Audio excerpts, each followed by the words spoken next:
I work as a private investigator, and it's not at all as glamorous as you would think. Nearly all of my cases involve spying on cheating spouses. I'm really the only pie in the area, so if you gave a cheating spouse, I'm the only real option. I've never helped the police eye on a case and figured that was something movies and books made up. I've done 2 missing persons cases because the families were so desperate for a lead. In the end, I didn't find anything useful, so I didn't charge them for my time. I sent the cases off to other private investigators a few cities away. They also came up empty even with police connections, and that made me feel slightly less useless. In short, my career has been pitiful. Nothing interesting has ever happened. I felt as if I would be stuck with cheating cases until I died. Then, I met him. I was sitting in my car waiting for a couple to come out of a motel. I'd gotten shots of the husband and the side piece. Now I just needed a time-stamped photo of them leaving. It was boring work, and I normally played audiobooks or podcasts. While I waited, a tapping on my window startled me. I wasn't expecting anyone to come up to my car. I was parked legally, so at first, I assumed it was a person asking for spare change. It happened from time to time in the rougher parts of town. But the person who was trying to get my attention wasn't begging for change. He was dressed in a suit, unable to figure out who the hell he was. I rolled down my window while keeping an eye on the motel. "You're Skylar West, correct? I am here to ask for your assistance." He flashed on official-looking badge. His voice was monotone and emotionless. Overall, I got a weird vibe from him. He was dressed in a suit, but his hair color was unnatural. A strange orange verging on pink in the right light, and it was long enough to be pulled back into a small ponytail. He couldn't be a detective or any kind of job in law enforcement with hair dyed like that. Also, instead of calling, he approached my car, not my office. But he cornered me on a job. "I didn't catch your name or your creds. You flashed your badge too fast," I commented, leaning out the window. He paused while placing the badge back inside his suit pocket, unaware of how quickly he showed it. His eyes creeped me out. They were dark and as emotionless as his voice. "I apologize. I am Nicholas Flint. I work as a government agent. However, this job I am approaching you about is more of a personal issue," he commented, and let he look at his badge for as long as I wanted. It looked official. But fakes nowadays did look pretty real. If the job he wanted me to look at was personal, it explained why he tracked me down. Most likely, he did not want to get caught being seen going into my office or have my number on his call logs. Finding my car was easier than finding a payphone in the age of cell phones. I should have been more suspicious of him, but he gave off such a neutral vibe I trusted him enough to at least hear what he came here for. "All right, Nikki, come on in and talk before you blow my cover," I commented while gesturing to my passenger seat. He paused again, looking as if he'd never been called by a nickname before and was confused over who Nikki was. Before he got into my car, he took a small notebook out from his pocket and wrote something down and snapped it shut. I wondered what that was all about but didn't ask. He got into the car and wasted no time telling me the reason why he was there. "Jenna Gates disappeared yesterday night while walking down a hiking trail with her friends," he explained, and pulled out a photo of a girl no older than 10. "She looks pretty young. Aren't the cops involved? Why would you be asking me for help?" I asked, handing the photo back. "She's my niece. Due to her parents' rocky relationship, the police are set on the theory her father took her from the trail and is hiding where she is. I do not believe that is the case. It has only been a day. But so far there is no solid plans to search the woods further," he explained, but still used the same emotionless tone while talking about a missing family member. I thought on the small amount of information I received so far, Jenna and Nick looked nothing alike, which was understandable. She was his niece and could have a few reasons why there weren't any family resemblance. A cold way of speaking could just be how he was, or he pushed his emotions down to deal with the case. Still, something felt very odd about the entire thing. "So, what? You're asking me for help because you're her family and can't work the case? Is that it?" I asked, eyebrow raised. "Correct. I cannot be on this case. You are the only private detective in this city. There are others more experienced with cases such as this. However, they are too far away. I would like to start looking for her tonight if possible. I do not care about finding the one responsible for her disappearance. I would only want to find the girl safe," he explained while staring forwards. I let what he said sink in. I wasn't convinced that this girl was his niece, but why lie about something like that? Questions ran through my mind over this stranger that I invited in my car. My phone pinged and I checked it on reflex. Nicholas stayed silent as I opened my email to see a notice from my bank. My heart was fluttering, thinking what I was seeing was a mistake. $2,000 was just deposited into my account from a company I've never seen before. I looked over at the agent in my car, his face impossible to read. "I arranged payment for this case. That deposit was for your time hearing me out. You shall be paid more if you accept my request, even if the girl is found or not. I just require your assistance while searching for her. the agent said, and I felt myself sweating. This didn't make sense. Who had this kind of money to toss around? Was he trying to lure me out to sell me into human trafficking or steal my organs? Why give me $2,000 to get me to go into the woods? I might be a private detective, but that didn't mean I could see through his suspicious actions. Suddenly, the agent slouched in his seat, looking nervous as if he was spotted. I looked over to the motel to see the cheating husband come out, and I snapped a few photos of him kissing someone who was not his wife. At least the job was wrapped up. Nicholas stayed hunkered down in his seat, looking slightly worried. It was good to know he could express some emotions. "What are you doing?" I asked after I finished taking the photos I needed. "You said not to blow your cover," he answered innocently. The promise of more money in my account.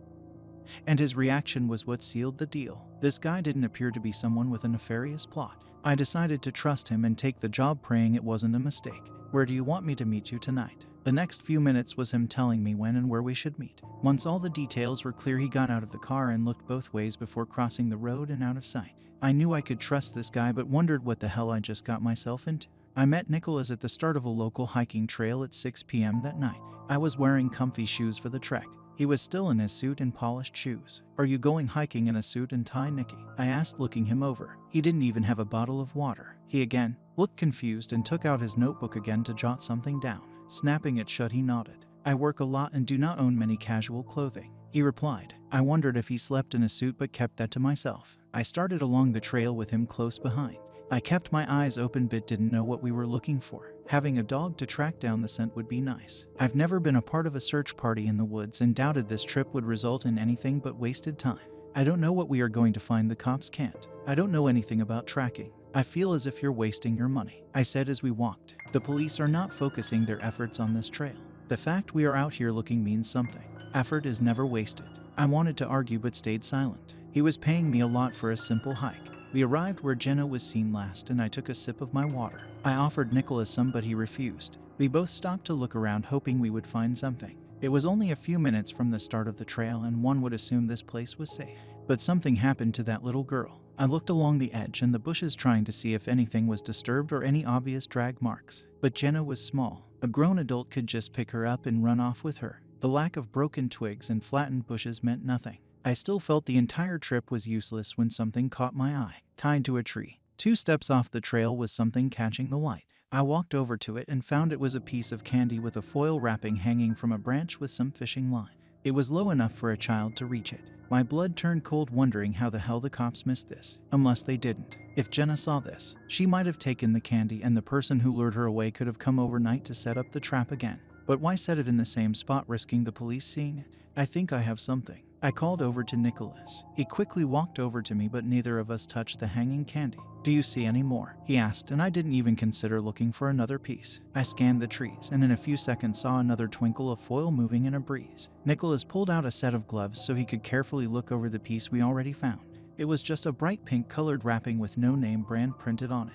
Was it homemade? He left it where it was and nodded to where I spotted the next piece. "We should follow the trail," he said, and I shook my head. "Shouldn't we call the cops?" I offered. "Not just yet. I doubt they are going to take 2 pieces of candy hanging from trees seriously, unless we find something solid to take their focus from Jenna's father. They won't pay us any attention. Shouldn't the police follow up every lead? Come on, this is weird."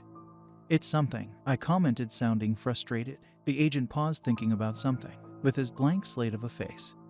It was hard to tell if the gears were turning in his head or not. Finally, he decided on giving me some information he held back. The local police had a vendetta against Jenna's father. He was able to walk off a charge of drunk driving. The women he nearly killed is related to the chief of police. The drunk driving was the reason why Jenna's parents split up. Beforehand, he made threats and broke down their front door in a drunken rage. Everyone was convinced it was only a matter of time before he snapped and killed his family. The police had plenty of reasons to think he harmed his daughter, but I fear this case is more personal. The chief may only care about making that man's life a living hell instead of finding Jenna. It is a possibility they are not searching the woods as they should be, fearing they find something that proves the father is not at fault. But that's I started not believing what I was hearing. They're risking a little girl's life over something like that.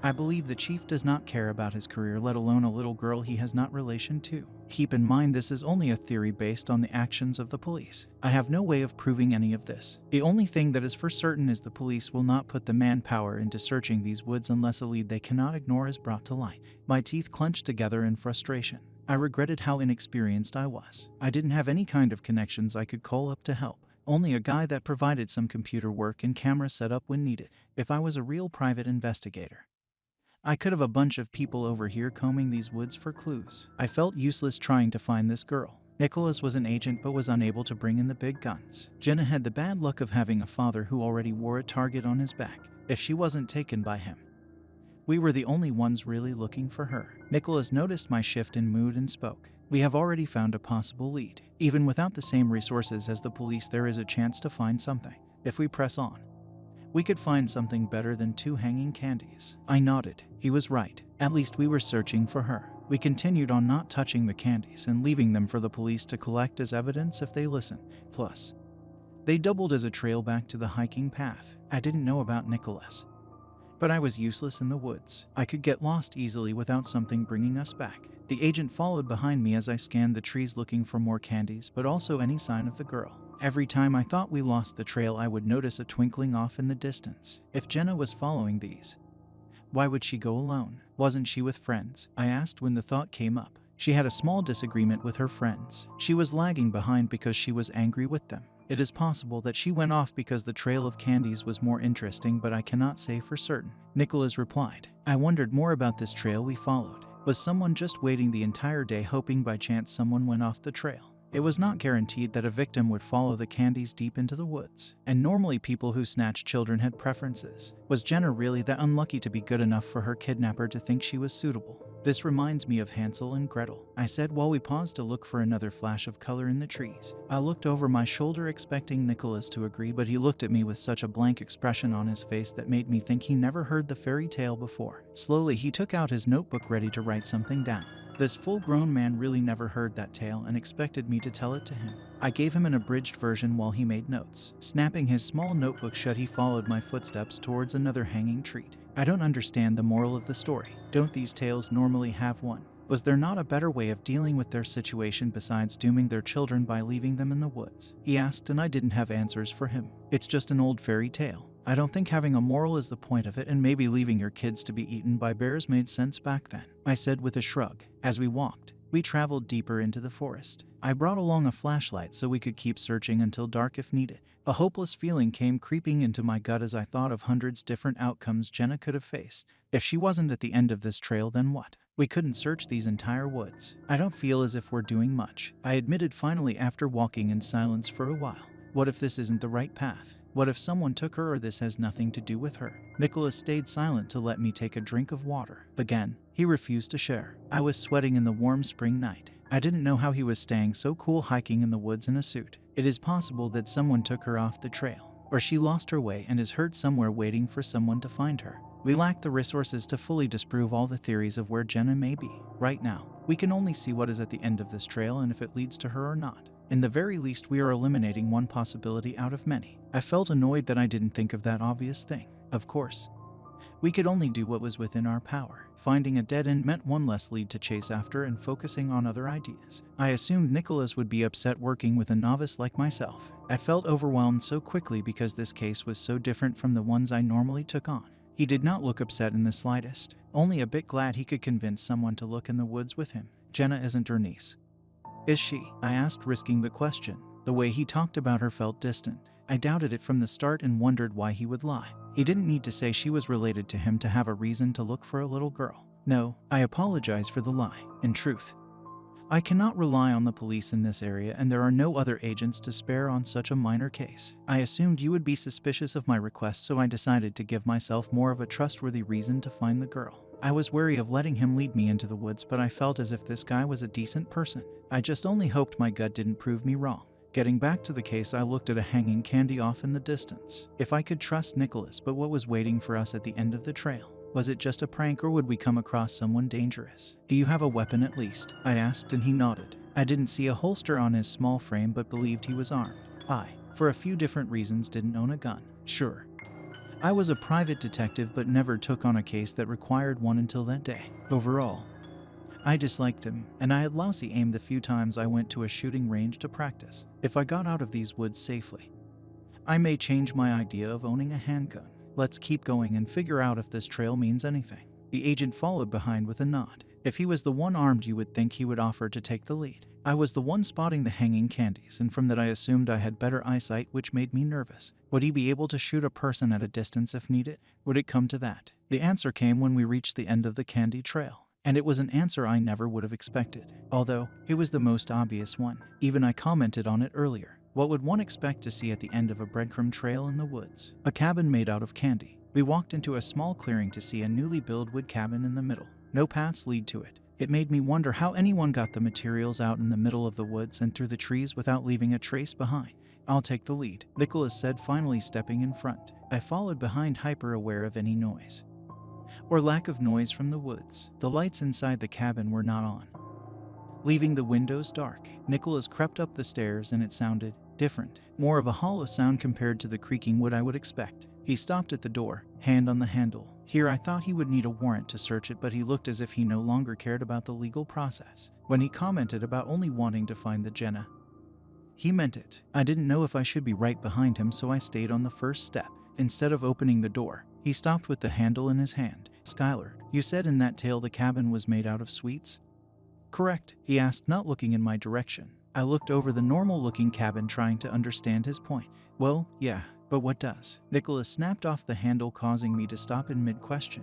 He raised it till I could see the broken piece, my mind not understanding what I was seeing. Instead of a metal the handle should be, it was a light brown. Walking over, he placed the broke handle in my hand. Without warning, he then kicked the railing hard enough to send parts of it flying. It did not splinter like wood, but rather cracked and crumbled. I jumped at the destruction, but I still didn't believe what I was seeing. Digging a fingernail into the handle, I took a small piece off and tasted it, confirming my suspicions. It's chocolate, I asked, dumbfounded. The railing was painted gingerbread, it seems. I assumed the rest of the porch is either the same or painted chocolate. Nicholas confirmed. That couldn't be it. This was far too strange. Who the hell would build a realistic cabin out of gingerbread and chocolate? The windows looked like glass but could be made of sugar. Hell, who could afford such a joke? I was shaking my head, trying to figure out what we just walked into. Stay behind me. I'm going to kick down the door. Nicholas didn't appear fazed by the odd turn of events in the slightest. Wait, what? Aren't you wondering who the hell made this? I asked, watching him walk back up the steps. My working theory is a witch with a bad sense of humor, he said, his usual monotone voice making it impossible to tell if he was joking. I was unable to respond as he raised a shoe, now dirty from his walk into the woods, and kicked the door to pieces. He went inside the dark cabin and I dropped the fake handle to go after him. I took my flashlight out to look inside, and I wished I hadn't. It was empty aside from 4 piles of what looked to be slime on the far side of the room. Nicholas swiftly made his way over to the smaller pile. This was some X-Files crap, and he was acting as if everything was perfectly normal. I followed behind, my flashlight beam cutting through the gloom of the cabin. It landed on one pile of the stiff, transparent goop. It took me a few seconds to clue into what I was seeing. My body jerked back in reflex, and I fell to the floor hard enough for one hand to break through the chocolate board. Inside the pile of goo was a skeleton, one with enough muscle on the bones and eyes remaining to make me sick. I quickly scanned the other piles to see more bodies, one in each at different stages of decomposition. The last pile, and the one Nicholas made a beeline for, was what I feared I would see. Jenna curled up in the slime, looking unharmed. I started, my throat closing up from tears. I blinked them away, knowing now was not the time to lose it. Nicholas tossed aside his suit jacket with no hesitation. He plunged his arms elbow deep in the mysterious substance and pulled the small girl out. It made an awful noise as her body was released, but the slime did not stick to her. He placed an ear against her chest while taking a pulse. But was she really alive? Unless we arrive a minute after she was placed inside that slime, how could she still be? She's fine, still breathing, but we need to get her some treatment. Skylar, please carry her so my hands are free to fight whatever did this. Unfortunately, we cannot take the others out. My head was swimming from his words. With a shaking hand, I brought my flashlight over to the almost skeleton trapped in slime. The reminding eyes flickered and moved in the skull. I screamed, darting back and dropping the flashlight. It was impossible, but the others inside the pile of slime was still alive, almost down to bones, but still aware of what was happening. I dry heaved over the thought. If Nicholas didn't snap me out of my state, I doubt we would have gotten out of that cabin without me losing a part of myself. Skylar, we need to get her home. His tone was gentle and the kindest I've heard him sound so far. I nodded, squeezing my eyes shut, forcing the important facts in my mind. No matter how impossible, confusing and horrifying everything was, the only thing that mattered was getting Jenna out of those woods. I opened my eyes, now focused on the task at hand. Picking up the flashlight, I put it away. Then I picked up Jenna. Her small body felt far too light, but she was still warm instead of the cold corpse thought she was when we arrived.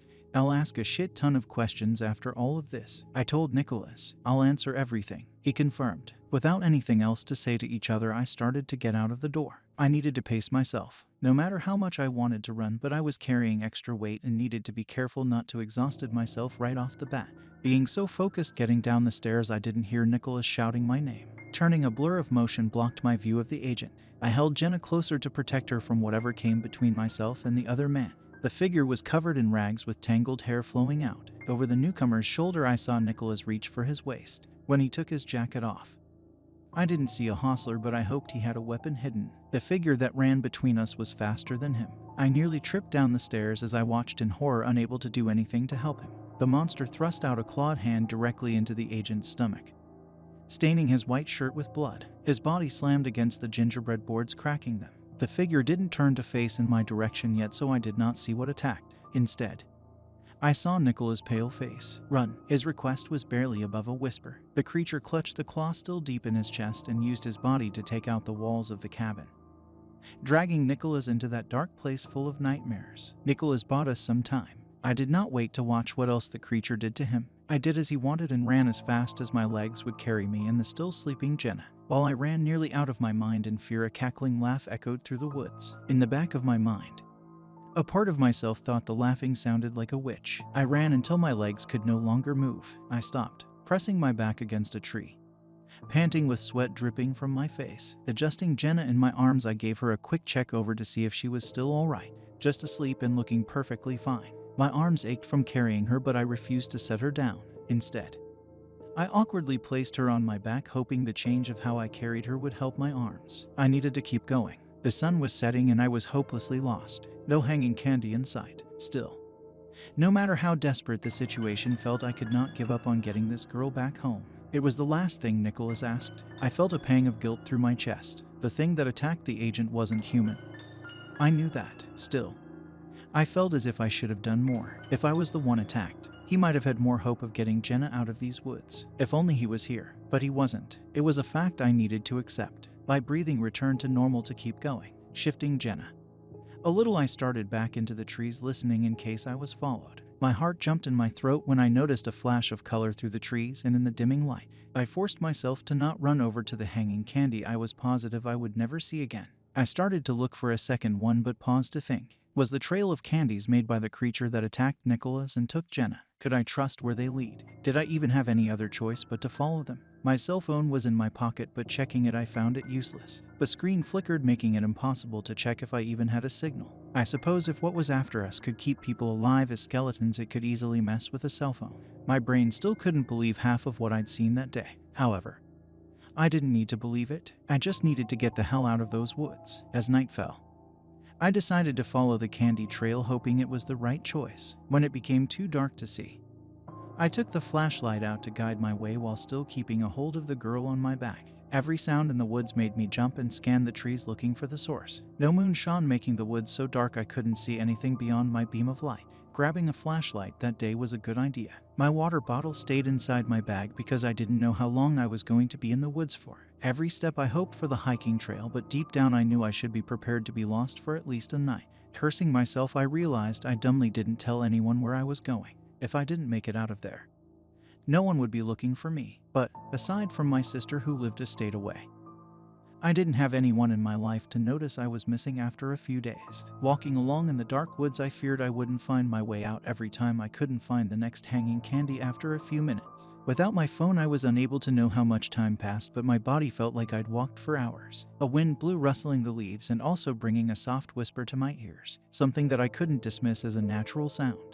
A voice from behind fluttered in the air so low I couldn't make out the words. When it came again, it was stronger and enough for me to hear what it was saying. Give ... me, the girl. Turning on my heel in a blind panic, I directed the beam of light into the trees where the voice came from. A dark figure stood in the distance, almost too far for me to see it. I heard the request again from a raspy, low voice from that figure watching us. When I didn't respond, it took a step closer as I took a step back. When the figure moved, pale arms extended from the rags it used as clothing. The arms became so long as it reached forwards, it could almost grab a hold of us. Instead, it took a step and the creature's legs grew in the same way the arms did. Nearly stumbling to the ground, my legs refused to move as the monster changed from a small figure in the distance to a massive thing. as if grew trees were pushed aside to make room for the giant pale body. A tangle of hair remained over the face, leaving only a twisted grin visible. Wrapping long fingers around 2 trees, it brought that horrible face as close as possible to me. Rancid breath ruffling my clothing. "Give me the girl," it demanded again, despite the creature's size. The voice was soft and low. "Fuck that," grabbing a fist-sized rock. I tossed it at the monster, knowing it wouldn't do anything. I then turned and ran again, refusing to face the monster that simply cackled at my response. The ground shook with the sound of the laughter, nearly making me lose my footing. The last thing Nicholas said went through my mind. I didn't think about the monster or where I was going. I just thought of that one word: run. My body forced another break. This time I found a small gully to sit at the bottom of. Was my lungs burned and legs shook. That thing easily killed Nicholas. Running felt pointless. And yet I still wasn't dead. As I let the cold night air cool my face, I wondered over that fact. I was still alive. Surely, I wasn't out running something like that. So why was I still alive? When I stopped, I placed Jenna in my arms and against my chest. That thing, that which I decided to call it, wanted her back. I would never trade her life for my own. While I rested and listened, I thought of a theory. The witch could kill me at any time, but it wanted me to give up, to hand over Jenna because it found my fear amusing. That bitch might not have any plans on letting me escape from those woods, and that thought nearly made me lose all hope. I'd turned off the flashlight to not give away my location, staring off in the never-ending darkness, thinking over what I was going to do. In the end, I wondered if Jenna would ever forgive me for using her. Getting to my feet, I kept her on my back again to continue off into the woods. If that witch came again, I would give her Jenna only if she killed me. My death would mean something because I used everything I had to protect a little girl. Even if it didn't matter in the end, I wasn't being brave. I was terrified, and using a small child to justify moving forwards. With no weapons and no hope of escaping, I was going to face that witch, with accepting my own death. My fear felt manageable. It's a strange feeling knowing something terrible was going to happen, but you didn't have any control over it. The witch's powers could be anything, and yet I walked ready to face it with shaking knees. By some miracle, the woods started to become lighter. I couldn't believe it. Not only was dawn approaching, but I spotted a hanging candy, then another. A light feeling started in my chest as I followed the line of color until I reached an opening in the woods and nearly cried when I saw it was the hiking trail. My clothing dirty and torn, body ready to collapse. I'd made it. Well, almost made it. The trail gave me a second wind as I started down it, convinced I was going to live. That was a mistake. Sensing something at my back, fear struck my entire body, putting out any flames of hope in my chest. Slowly turning around, I looked until I heard a noise that directed my attention to the tree line. Floating above the hiking trail, staring down at us, was the witch in the smaller form, covered in rags. "You bitch," I hissed, so angry I thought I tasted blood. I wasn't nearly out of the woods. It let me get this far. It gave me hope just to take it away. I wanted to kill the bastard for not only what it put me through, but what it did to Nicholas. As I thought of Jenna on my back and the people left behind in the cabin, my rage grew as I stared down the monster that caused it all. I suppose it was not the expression it wanted. It let out a cackling laugh when I first looked up, but the sound faded as I glared upwards, fuming. I was unarmed, but the witch almost looked unsettled by my expression. Clearly enraged over my reaction, it outstretched bony pale arms to the side of its body. More laughter burst out as a new crackling sound surrounded us. Flashes of light burst in the sky and the air started to smell different. My chest tightened, and I know a storm was coming and this creature could control it. A loud crack erupted from the sky as a flash of light came crashing down a few meters away, blowing a tree to pieces. My body tensed from the noise and light, but I refused to react. I wasn't going to give this witch any more fear. More lightning strikes crashed around us as a wind picked up, spreading the smell of fires from the trees. I still stood my ground with a small child on my back, unable to do anything but glare. As the lightning died down, the witch floated, face twisted in a snarl. It was done showing off. The next strike would take my life because I stopped being amusing. I wondered if I should put Jenna down so she would avoid getting killed. The eyes inside that fleshless face made me realize a quick death was better than handing her over to the witch. Bracing myself, I stood, fear causing my heart to beat so hard I felt faint, and yet I still kept the glare on my face. What happened next was far too fast for my eyes to follow. A burst of sound came from the left before the witch tossed a hand in my direction, and a bolt of lightning burst forth a second after. What came before the movement sounded like something I'd never really heard before, almost like metal swinging down, but with a more musical tone. When the flash of lightning crashed to the ground, my eyes closed and body tensed up, expected to feel pain in the very least. The booming crack exploded as the lightning hit down to earth. But inside, that was the same almost musical sound I'd heard before. I was holding my breath, waiting for the end that didn't come. Crackling surrounding me, and the lack of pain made me open my eyes to see what the hell just happened and why I was still standing. On either side of the trail was sparks of electricity traveling through the trees and died down. The witch was still floating in the air for a few seconds before my eyes. The creature split in half and fell hard to the ground. A deep groove in the trail continued on for at least a mile in front of the one who just saved my life. My mouth open, I stared in shock over the man I was certain died. "Nick?" I asked in a strained voice. He stood, facing where the witch once was. In his hand something glittering drew my eyes to it. He was holding a thin sword with a hilt that looked similar to a fencing sword, but a bit thicker. The gold delicate hilt looked far too beautiful to be used in battle. With one more clear sound, he placed the sword back into the hilt at his side. Looking over his shoulder, he faced me with the same cool, emotionless expression he always wore. "I need to reintroduce myself. I am Nicholas Flint. I am a government agent and work as an executioner of supernatural creatures," he said in a cool voice that made my chest flutter, judging from how the lightning struck. Nicholas either cut it in half or deflected it with his musical sword. I never fully understood the word awestruck until I looked at a man who literally cut lightning. Even all the horrors I'd witnessed, I felt myself thinking Nicholas was the coolest person on the planet. He ruined that in half a second when he pulled out a pink flip phone weighed down by countless charms. The appearance of the flip phone made me see him as just being Nick, and I'd never gotten the same vibe of overwhelming confidence from him since. I sank to my knees, unable to deal with everything that just happened as Nick reported the events over the phone. 1 alive, 3 unable to be saved, 1 witch killed. I'll be bringing the survivor and my temporary partner to the start of the trail. After he was finished speaking, he snapped his phone shut and walked over to take Jenna from my back. He gave me a few minutes to recover enough to be able to walk again. His suit looked as spotless as it was when we first entered the woods, and that was another question to ask about, but not the most pressing one at the moment. Exhaustion set in and I silently followed him to where emergency crews set up at the start of the trail. Jenna was placed inside an ambulance to be taken away. Nick guided me to an SUV with an open trunk, letting me sit to wait for him. For some reason, he placed a blanket over my shoulders, resembling one people who suffered some sort of shock would get.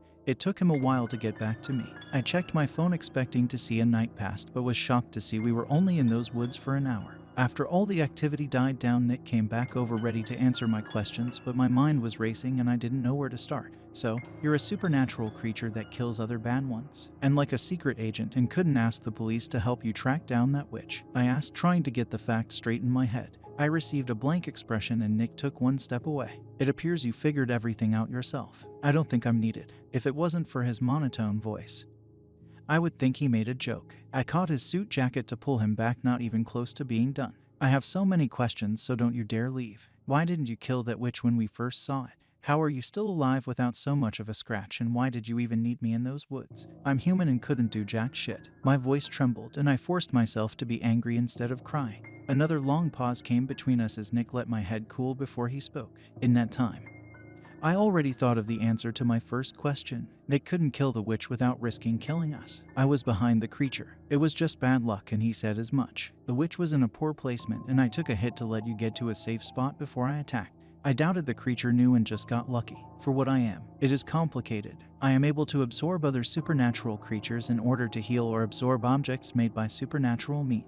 As you ran, my plan was to use the cabin and heal, then go after you. I'd hoped to kill the witch, but it slipped past me, and well, I made a grave mistake letting you go off alone," he said with a hint of a sigh. "You don't say," I replied, but my sarcasm was lost on him. "The reason why I asked you for your assistance is I required a human to follow the trail. The witch made their own territory that supernatural creatures could not find the opening for. When it comes to magic, it's not as powerful as you would think. I could not find the trail, but nothing kept me from following a human who could," he explained, and I raised an eyebrow. He seriously only needed me because I was human. That explained why he didn't follow after when I ran off into the woods. I ran into the witch's territory and he didn't see where I went and was unable to follow. But that didn't explain how he appeared from thin air to be the hero at the last second.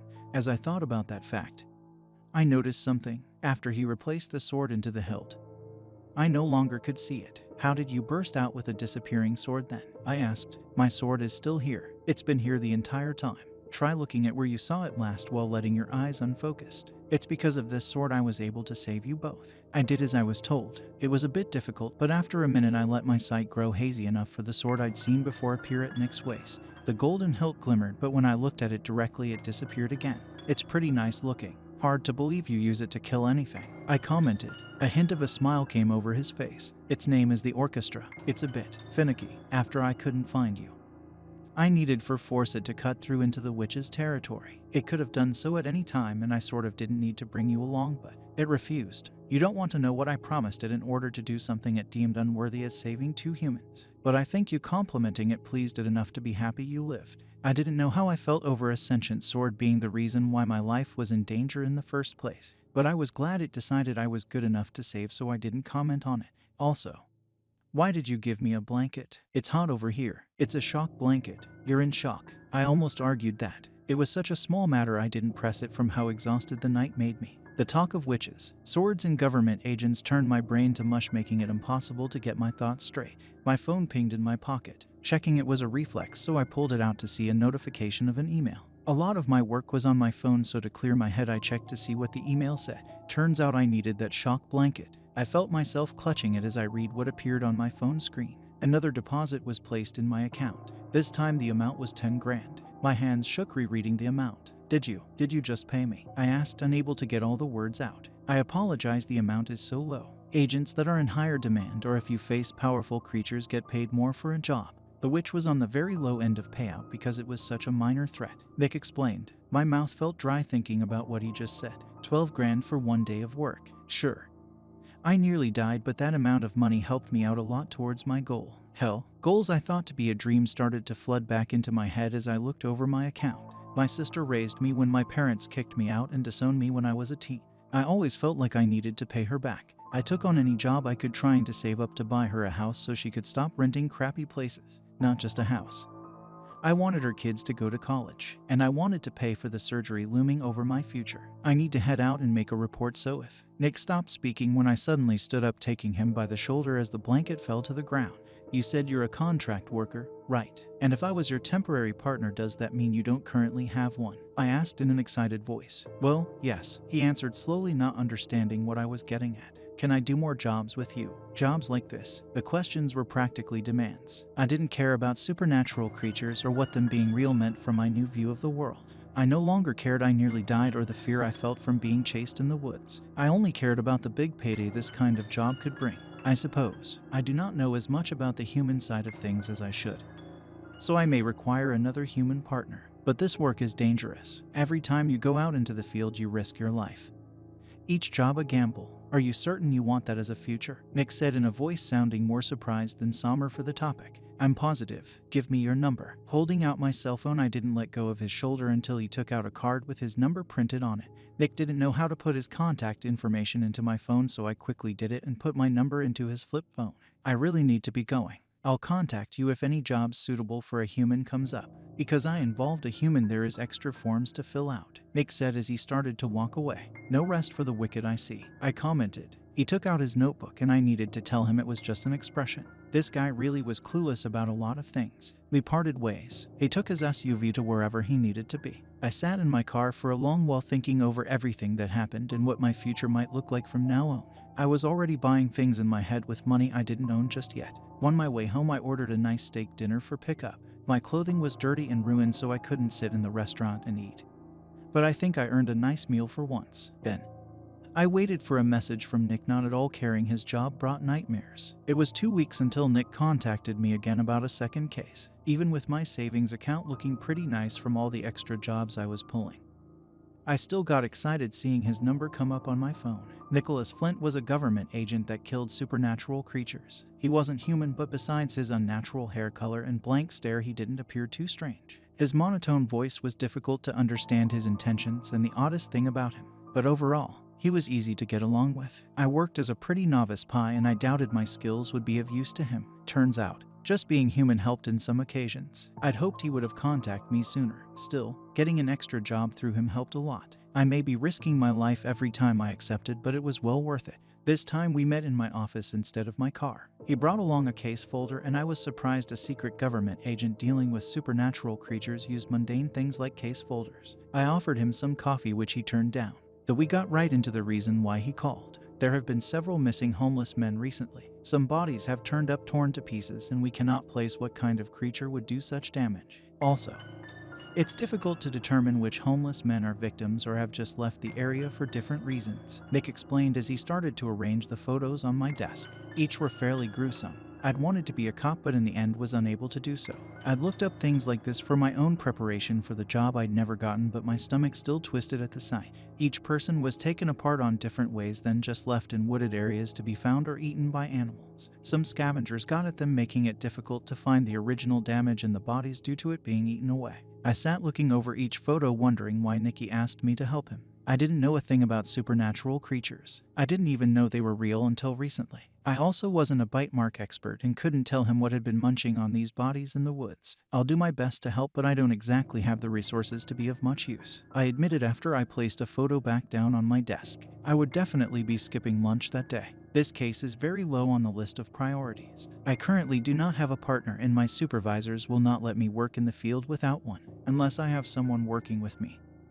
I cannot look into this case and no one else is interested, he explained as he started to clean off my desk of the files. So, just me being around is helpful? I asked with my arms crossed. Exactly, he said with a small nod. I didn't know how I felt about that. It didn't help my self-esteem in the slightest knowing I was just there to look pretty. In fact, Nick could have gotten anyone else to fill in for his partner. I was the only person free and willing to do a case no one but him cared about. How does your job even work? Doesn't your boss give you cases to solve? How come you can just pick the ones you want? I asked, wondering about his work. I knew less about Nick than I did about supernatural creatures. At times I'm assigned to jobs that are suited to my skill set. If none comes up, I am able to pick from any open cases within reason. There are some creatures out there far too powerful for certain agents to confront.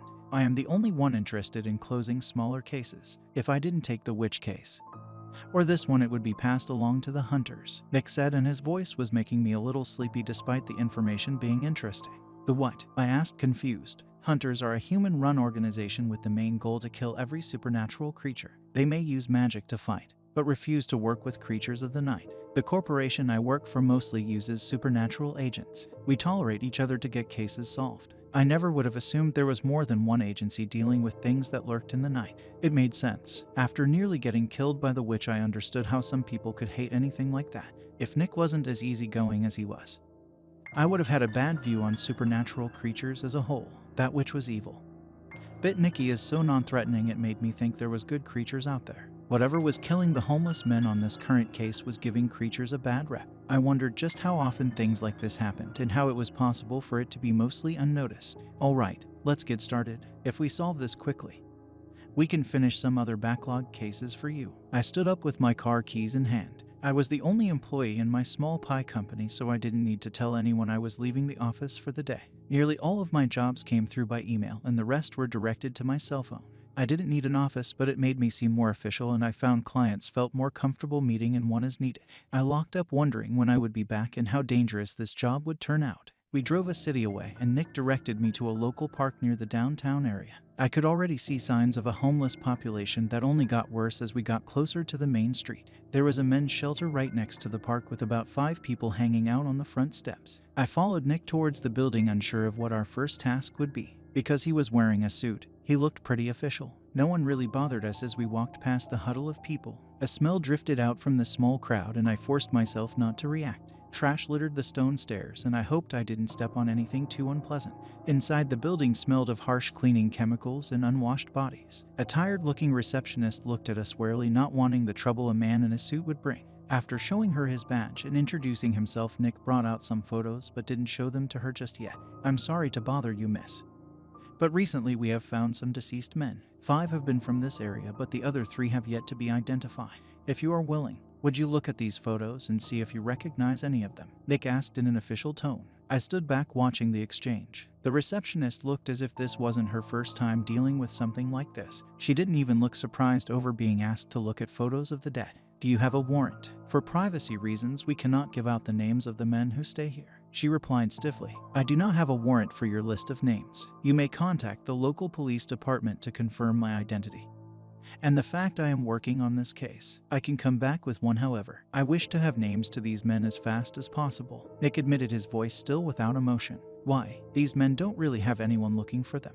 I've never heard of a cop wanting to deal with people that stay here, let alone care about their names," she replied in a worn-out tone. She wasn't trying to be cruel, just stating some facts. It was her words that finally made me realize we were the only ones looking for what killed these men. I looked around the small entrance, seeing chairs bolted down to the floors that appeared older than myself. The building was barely staying together. The small amount of people who cared about the homeless in that city worked with nearly no resources to help.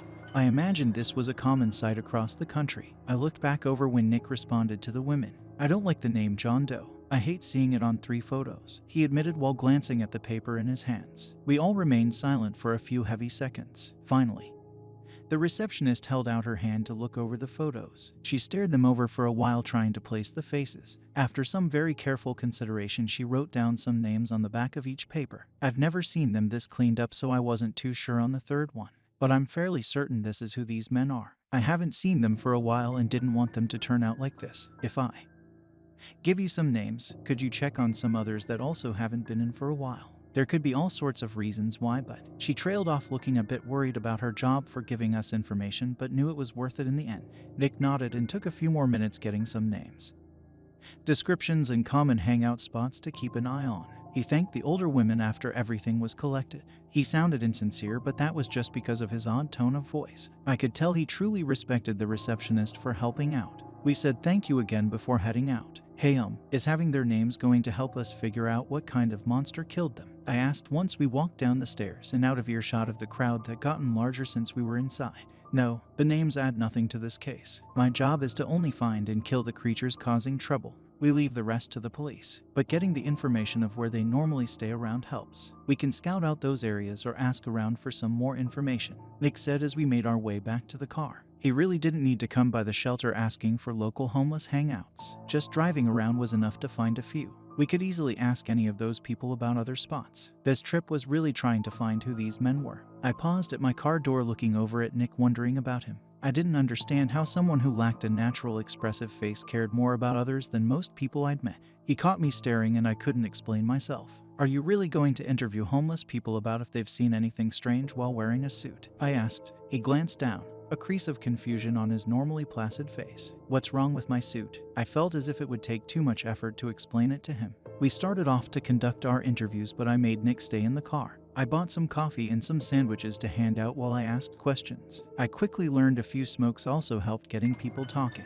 I listened patiently, hoping to hear anything interesting. I quickly found out this process was nerve-wracking. Nick needed to come in and rescue me from awkward situations when I started talking to someone who clearly was on the streets due to mental illness or drug abuse. I didn't find them dangerous, but when they started ranting about the government stealing their blood and thoughts, I felt my shoulders tense. By the end of the day, I felt exhausted and without anything worthwhile. Nick and I parked the car near a park and got out to stretch and also look over our notes. What do we know so far? I asked him. I was eating a leftover sandwich as my dinner. Nick refused one and I've yet to see him eat or drink anything. Did he need to eat or drink?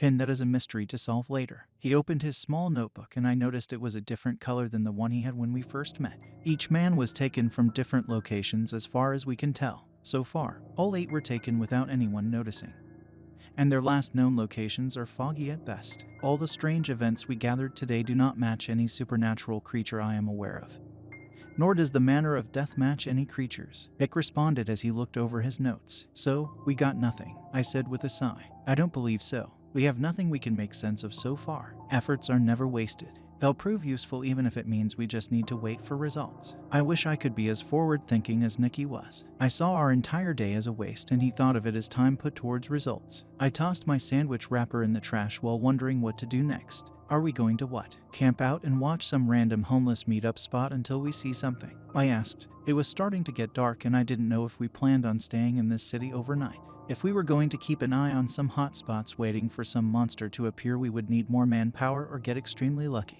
Nick was looking through his notebook in the fading light trying to find something. After he spotted what he wanted, he snapped shut his small notebook to focus his attention back into me. The one spot is near a bridge, or rather a tunnel. If there is a grocery store nearby, we need to purchase some pickled eggs. I believe there is someone else we can ask. Without explaining himself further, he got into the car ready to go. I just needed to trust him. Nick was the expert on these things after all. Looking up some directions, and a short trip later we were on our way towards a bridge with 2 massive jars of pickled eggs. I still didn't understand what was going on as I followed behind Nick carrying one bag of the eggs, and Nick with the other. Under the bridge was a pedestrian tunnel and bike path. Above was an ancient-looking set of railroad tracks that saw very limited use. Dim yellow lights lined the tunnel. Nick put an arm out to stop me from walking too close to the tunnel's entrance. Once he knew I stayed, I would stay still. He placed the jar of eggs in front of the entrance. Then he walked back over to where I was standing as each light inside the tunnel started to go out, one by one until the entire entrance was pitch black. Not even the surrounding light from the park we stood inside leaked into the darkness. I waited with fear starting to seep into my stomach. Anything could happen. I trusted Nick, but he was a bit clueless at times. I wasn't exactly safe if our guest acted in a way he didn't expect. I waited and then I started to hear the wind.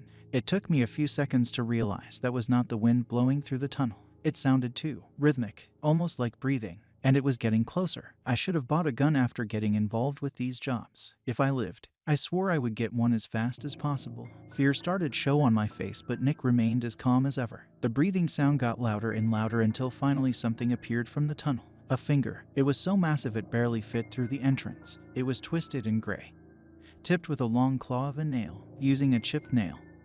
It brought the jar of pickled eggs into the darkness. Some wet sounds came until something else peeked from that dark tunnel. An eye. It blinked as judged us. Then it moved as another passed by. The face behind the tunnel was so massive both eyes could not fit behind the entrance. That didn't make any sense. Beside the tunnel was filled in with bricks and earth. This thing, whatever it was, simply could not be inside the tunnel based on the massive scale of the few features I did see. What do we have here? An odd pair to be sure. A voice was low and booming. I smelled putrid breath as it spoke and forced myself not to react. An unfinished stone and a human. Not just a human, one that is also unfinished. A human that can never fully be a. I felt rage replace the fear of this creature. It took one look at me and saw something I desperately tried to hide and refused to talk about unless absolutely needed. I was ready to try and kill this thing with my bare hands, but Nick stopped the both of us. Without his face changing, he grabbed the back of my shirt to drag me back when I wasn't aware I even took a step forward for a fight. Don't listen to it. It's only trying to get you worked up. It's in their nature, he told me, and it didn't help me calm down.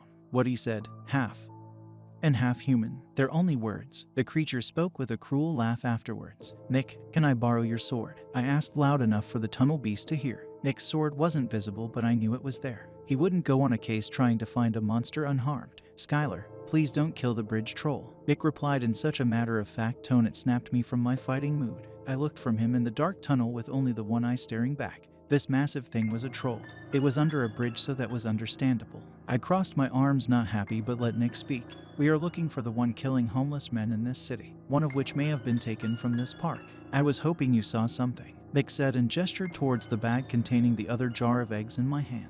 I may have, but who cares? They're just trash, not worth the time. At least their death provided some creature some fun. I felt my neck get hot and wanted to smash the jar of eggs. I didn't know if this thing was just saying things to piss us off or really thought like this. If my sister didn't take me in after my parents kicked me out, I might have ended up as these men, only much worse. We both worked ourselves down to the bone to pay rent and have enough to eat. We got lucky. The men that were killed could be on the streets for all sorts of reasons they couldn't control. I was not going to stand and listen to this thing insult 8 people who died for no fault of their own. Nick was also offended because of his lack of expression.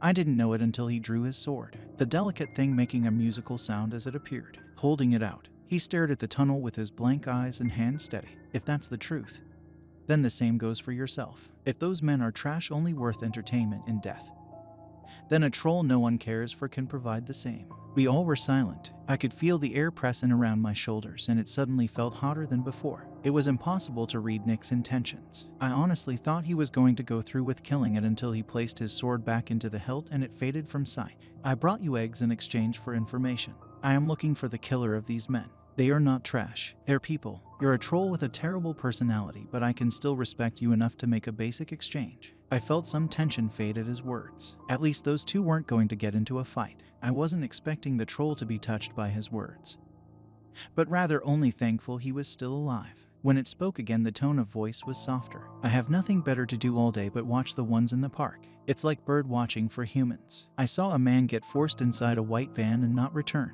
I am unaware of if he is one of your victims, but it is the only strange event I've seen with these homeless humans. Some just stop showing up for unknown reasons. The troll admitted, I wasn't expecting actual useful information from this creature. This didn't fully answer our question, but it did open up our investigation to other ideas. Was someone kidnapping men to feed to a pet monster? Or was there a human-looking beast out there driving around picking up victims no one would miss? My train of thought was derailed when the troll spoke again. I squinted as if it was smiling. I spotted this van for a few nights in a row before it took the man. I've seen it again.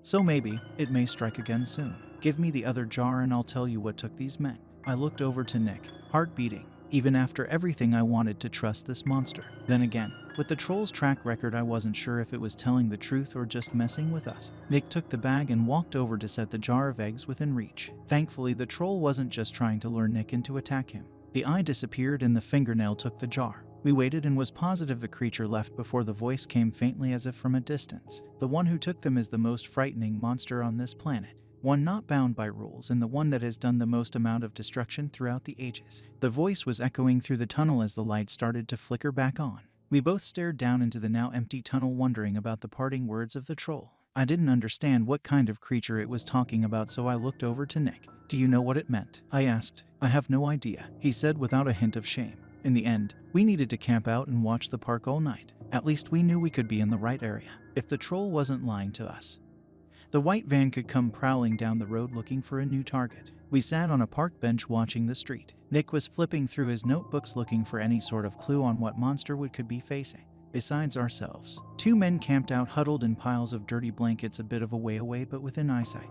We could watch them in the road. The night was cool because it was still spring. I should have brought a jacket. After a while, Nick gave up looking for any hints hidden in his notebook. He had a hint of frustration on his face. I must apologize for my overreaction earlier, Nick said, making me raise an eyebrow. That was an overreaction. I gave him a smile, not knowing if he could tell I was teasing him. The dark park made me feel uneasy. An unknown threat was out there and might not take our meddling lightly. Every time I went on a case with Nick, I was risking my life. Overall, I felt as if it was worth it. I would never reach my goals working the normal jobs that came along. Yawning, I was a little surprised I could be tired while nervous. Looking back on the day, I realized I really didn't help out in this case at all. I slouched down on the park bench, feeling the same sense of frustration start up in my stomach. Nick noticed my mood but didn't look as if he knew how to ask about what was wrong. I didn't feel helpful. I said, "What happened to your old partner? Did they get a transfer or something?" Honestly, Nick hadn't told me much. I really hit the ground running, accepting that things lurked in the night. I didn't have a lot of information and figured it was because all of this was secret government stuff. She died. I sat up at his answer. His voice didn't change, but I sensed a shift in his mood. Nick wasn't looking in my direction. Or rather, he couldn't bring himself to. Remembering his pink cell phone with all the charms, I felt my arms prickle. It was a phone that should belong to a girl. A memento from his last partner. How recent did this happen? I didn't feel right to ask. "I'm sorry," I said in an awkward tone.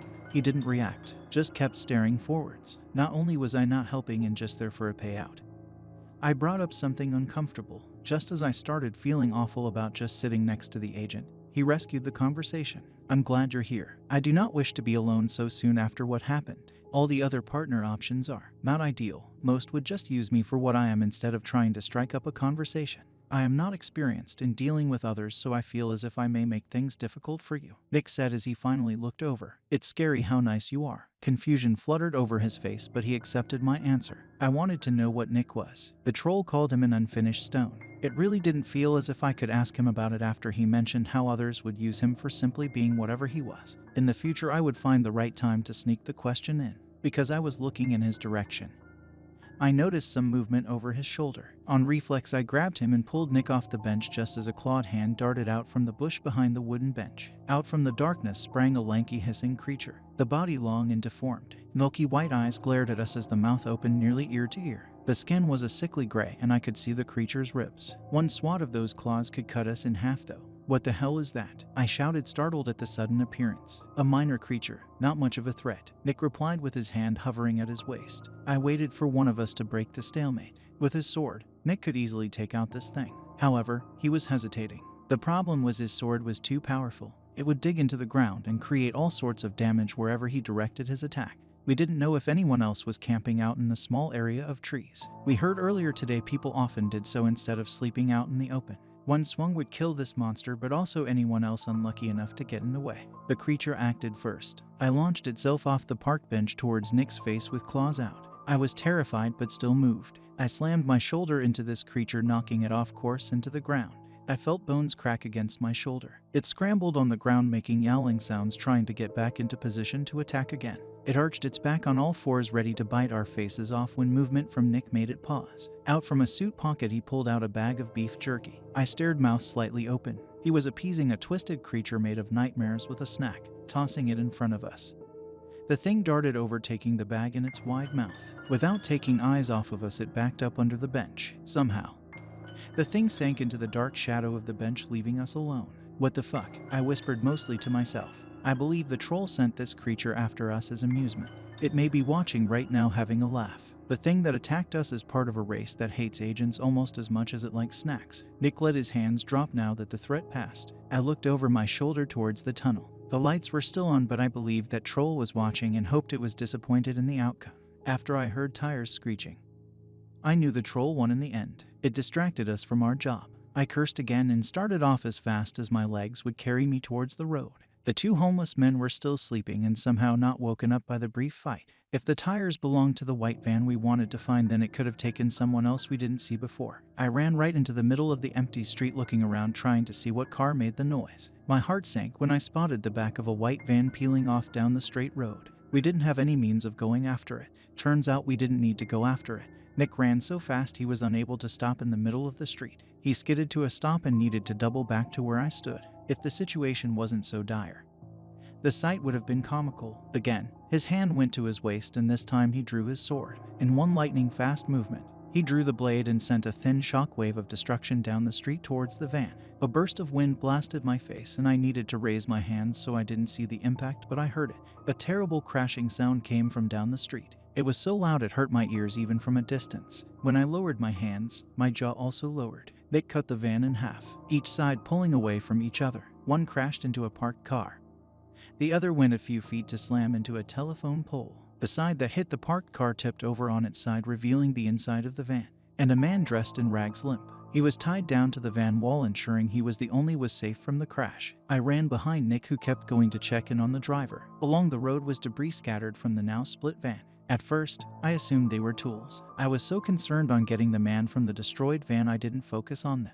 When I knew he was knocked out, not dead, I started to look around, unsure of what I was seeing. Saws, hammers, drills, bear traps littered the road. Along the walls were more of the dangerous-looking objects. I finally clued into what I was seeing after I spotted the stains on some of the tools. The van was a place of torture. All of these instruments were chosen to inflict harm on a human. I thought back to the bodies of the 8 men and everything made sense. We were never looking for a supernatural creature. I was careful as I got the man untied and got him onto the road. Nick pulled the driver from the front of the crushed van, face bloody and nose broken. He might have been saved by the airbag. Sirens started to come closer as dogs barked around us. The crash attracted a lot of attention I wasn't sure I knew how to explain to the police. The driver is alive. I am not certain if he'll make it through. Getting down on our level, Nick took off his jacket to let the man we rescued to use as a pillow until an ambulance arrived. I looked around, still unable to believe this entire time we were looking for a serial killer. The state of the bodies looked beyond anything a human could do.